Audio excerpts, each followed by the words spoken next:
Asia কাপের দল নিয়ে সংবাদ সম্মেলনে সোহান সাইফকে দলে নেওয়া ও সৌম্য মিরাজকে বাদ দেওয়া সন্তোষজনক ব্যাখ্যা দিতে পারেননি প্রধান নির্বাচক।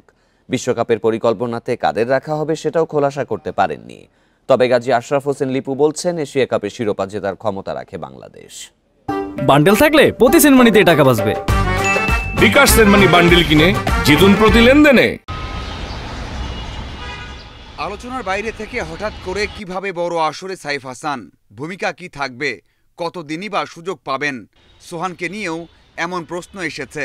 প্রধান নির্বাচক চেষ্টা করেছেন ব্যাখ্যা দিতে, তবে স্পষ্ট ধারণা দিতে ব্যর্থ হয়েছেন। কুশল সরফ বোলার্সের দরকার ছিল, সেটার একটা পারপাস, তার থেকে সেটা এক ওভার 2 ওভারের একটা পারপাস তিনি মিট করতে অ্যাড্রেস করতে পারবে। নাম্বার 4, 3 অথবা যদি ওপরে নতুন বলে 1-2 জায়গায় আমার কোনো প্লেয়ার লাগে, তো সেই আলোকে সাইফ হাসানকে আমরা দিকে চলছিল। ডারউইনে ক্রিকেট খেলতে যাবে, তো তারও একটা প্রস্তুতি হয়ে যায়, অ্যারাউন্ড গোটা 10 ম্যাচ খেলা তার একটা সুযোগ হয়ে যায়, অনেক গ্রেটার চ্যালেঞ্জ এশিয়া কাপে কত প্ল্যাটফর্মে আসার আগে। লিপুর কথাই স্পষ্ট, একাদশ তৈরি, ব্যাকআপরা সুযোগ পাবেন।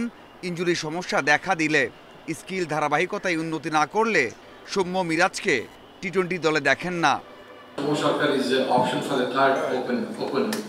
After being 89 matches, playing cricket for around 10 years, so I think he also knows that what he need to do to come back into the team.